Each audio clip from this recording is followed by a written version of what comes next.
Oke, assalamualaikum warahmatullahi wabarakatuh. Salam sejahtera untuk kita semua. Yang pertama, saya hormati kepada Pak Dendra selaku dosen mata kuliah rekam kesehatan elektronis, dan saya hormati juga kepada kawan-kawan semua yang akan menonton video saya ini. Baik, pada kesempatan ini saya akan mempresentasikan salah satu aplikasi yang saya buat. Ini adalah mata kuliah elektronis yang di tugas UAS yang saya merancang dan membuat salah satu aplikasi uh, aplikasi aplikasi dan di sini saya sebelum presentasikan rancangan aplikasi atau pembuatan aplikasi saya akan memperkenalkan diri. Nama saya Fransani dengan NIM C2C0123.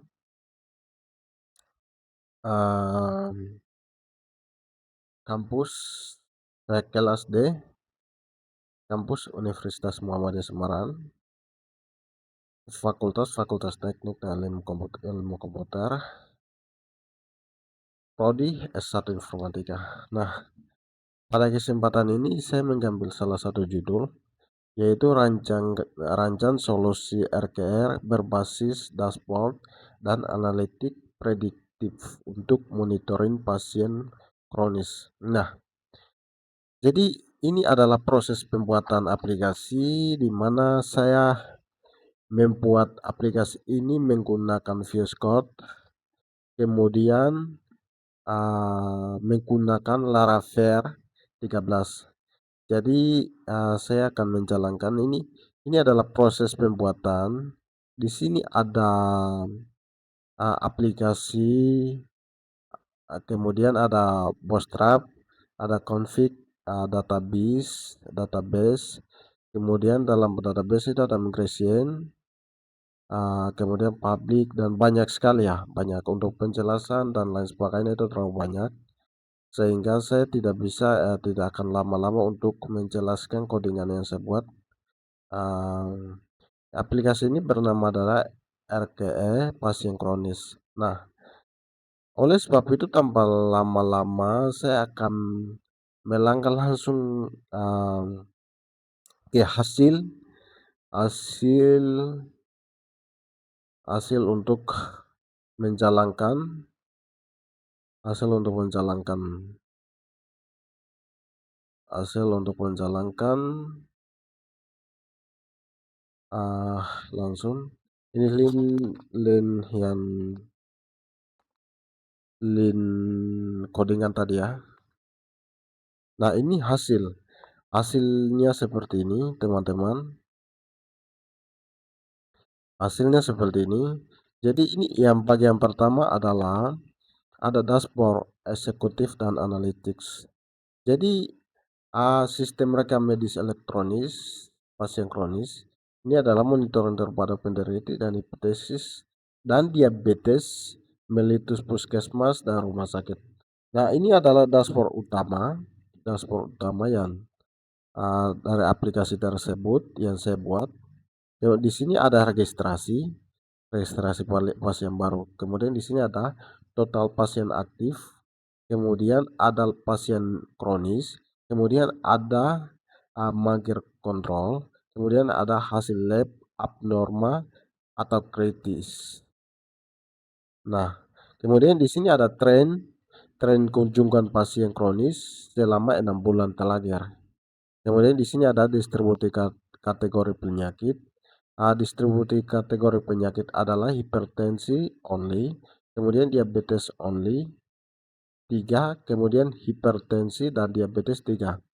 Nah, kemudian di sini ada 10 besar diagnosis. Jadi itu sebenarnya saya akan menjelaskan. Kemudian ada alert hasil lab abnormal dan kritis. Nah, kemudian di sini ada data pasien kronis. Saya akan mencoba itu sebentar aja. Saya di sini ada data pasien kronis, itu berisi tentang ada ketika kita mau mencari nama orang, itu tinggal ketik aja. Contoh saya mencari contoh aja Fransani. Fransani,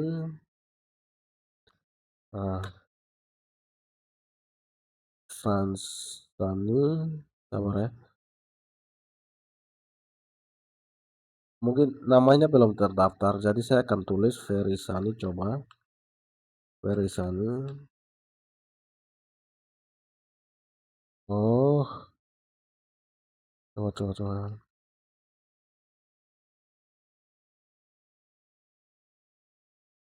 Hmm, sabar ya. Hmm. Di sini ada data pasien kronis. Nah, jadi di sini ada NIK, nama pasien, gender atau usia, kemudian penyakit yang dihadapi oleh pasien tersebut, nomor telepon, status aksi. Jadi saya akan membuka salah satu bagian contoh Fransani ya. Nah, ini akan seperti ini. Ini adalah detail rekam medis pasien. Jadi di sini ada Fransani, kemudian nomor nomor pendaftaran, NIK dan lain sebagainya. Kemudian adalah total kunjungan, itu saya 0% karena belum kunjungan. Hadir kontrol belum, manggil kontrol belum. Seperti ini teman-teman. Jadi yang eh, kita coba kembali lagi ke ada pasien yang sudah kontrol dan lain sebagainya. Jadi kita lihat pasien lengkap. Nah, ini akan seperti ini. Jadi ini pasien sudah total kunjungan ada 3 kali, kemudian hadir kontrol 3 kali, kemudian manggil kontrol 2 kali. Nah, kemudian dengan penyakit riwayat kunjungan klinik. Jadi dengan penyakit kita lihat detail. Detail akan seperti itu teman-teman. Detail akan seperti pasien, nama pasien, kemudian contoh ini contoh yang saya masukkan ya teman-teman. Nama pasien, kemudian di sini ada diagnosis penyakitnya. Kemudian di sini ada hasil tes lab, kemudian resep obat. Resep obat. Seperti itu. Nah, kemudian kita melangkah lagi ke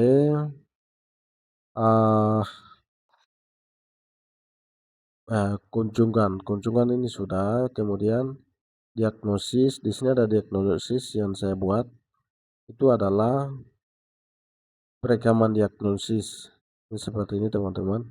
Kemudian hasil laboratorium. Hasil laboratorium akan seperti ini teman-teman. Seperti ini cari. Nah, akan muncul belum ada. Coba yang lain. Cari. Belum ada. Ya itu semua belum ada ya. Kemudian ada resep obat. Resep obat itu akan seperti ini teman-teman. Kemudian di sini adalah jadwal kontrol. Nah, di sini ada jadwal kontrol. Seperti ini secara lengkap ya. Tanggal, nama pasien, terus poli atau dokter. Dokternya siapa? Contoh kayak Budi Santoso. Kemudian tujuan kontrol apa, terus status kontrol penyingkat, hari atau cepat. Ini seperti ini ya teman-teman. Ini adalah bagian kontrol. Kemudian ada prediksi. Ini adalah hasil prediksi resikonya. Layanan analisis peringkat akan seperti ini ya teman-teman. Kita coba membuka salah satu contoh. Saya buka Ferry. Nah, akan seperti ini teman-teman, analisis resikonya. Seperti ini teman-teman. Kalau kemudian kalau kita mau buat jadwal baru bisa saja. Kemudian rekam kesehatan akan seperti ini ya. Oke, kemudian dashboard kepatuhan penyakit kronis. Oke, akan seperti ini ya teman-teman. Ya, contohnya kita ini jadwal secara lengkap seperti ini. Oke, jadi teman-teman, saya akan mencoba mendaftar salah satu registrasi pasien contoh ya. Saya menggunakan ini. Saya punya tanggal lahir contoh ya. Tanggal lahir 30 bulan ke berapa, Maret 03, kemudian 2000 berapa, 2005, 2006 lah contoh ya, 2006. Kemudian nomor HP 0812 25 100 150. Nah, ini nomor HP contoh. Ini contoh alamat Cantisari. Cantisari. Kemudian di sini ada jenis kelamin, laki-laki apa perempuan, laki-laki. Kemudian nama lengkap KTP, contohnya tanggal KTP Mepasani. Mepasani. Oke. Kemudian email seperti ini. Penyakit, kategori penyakit seperti apa? Hepatitis, diabetes, hepatitis dan diabetes. Kemudian kalau dua-dua seperti ini. Kemudian ini adalah alergi, alergi obat atau apa? Kemudian ini adalah riwayat penyakit. Penyakitnya apa begitu? Diabetes contoh. Diabetes. Nah, seperti ini teman-teman.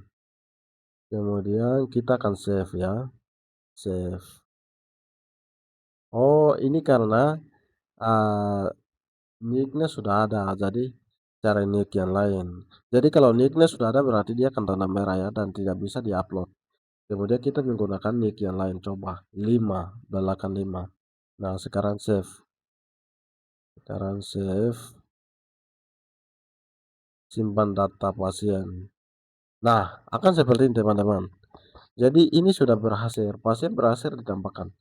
Jadi ketika petugas rumah sakit mereka akan melakukan pendaftaran pasien baru yang akan datang melalui kartu keluarga tersebut. Nah, ini akan seperti kartu keluarga atau KTP lah. Ini akan seperti ini teman-teman. Kemudian kalau kita mau kunjungan menambahkan kunjungan pasien tersebut berarti bisa tekan di sini. Nah, di sini kunjungan. Kemudian dokternya siapa? Dokter pemeriksaan. Kemudian terjadwal. Kemudian di sini catatan tambahan dokter lah intinya begitu. Kemudian save contoh ya.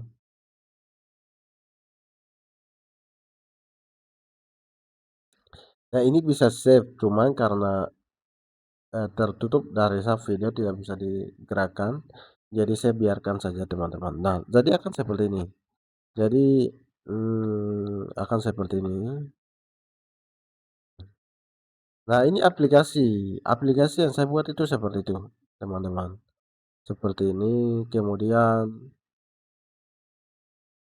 untuk link aplikasi ini saya akan lampirkan di sini. Di sini saya sudah buat laporan. Dengan laporan ini di sini dengan ada di sini kata saya akan taruh link YouTube dengan link ini saya akan taruh di sini ya teman-teman. Taruh di link aplikasi dan tutup halaman 18. Demikian, kemudian ini adalah aplikasi tersebut saya sudah upload di saya punya GitHub dan tetap saya akan mengupload linknya di laporan tersebut. Nah, kemudian ini adalah hasil laporan yang ini adalah hasil codingan teman-teman. Codingan, kemudian ini adalah laporan. Nah, laporan di sini saya sudah buat secara lengkap ya. Latar belakang, rumusan masalah, tujuan, manfaat, kemudian apa? Landasan teorinya, jawaban soal 1, jawaban soal 2, kemudian jawaban soal 3 itu saya langsung hasil dan pembahasan itu. Kemudian ada flow health system scoring resiko pasien. Kemudian di sini ada pendahuluan dan profil. Jadi ini jawaban Ini jawaban hasil aplikasi dan semua penjelasan aplikasi. Jawaban 3, 4, dan 5 tidak salah di soal ini ya teman-teman. Ini bab 4, penutup, kesimpulan, saran, daftar pustaka. Mungkin seperti itu. Dan ini hasil pengembangan aplikasinya, kemudian hasilnya akan seperti ini teman-teman. Jadi saya menggunakan pembuatan aplikasi ini menggunakan Laravel 13. Oleh sebab itu seperti itu dulu. Mungkin dari presentasi saya, mulai dari codingan, kemudian hasil daripada aplikasi, kemudian hasil pembuatan laporan dan sebagainya. Jikalau ada kesalahan tulisan, kesalahan membuat aplikasi, kesalahan penjelasan atau salah kata, mohon maaf. Manusia itu tempatnya salah dan dosa tidak sempurna. Seperti demikian, assalamualaikum warahmatullahi wabarakatuh.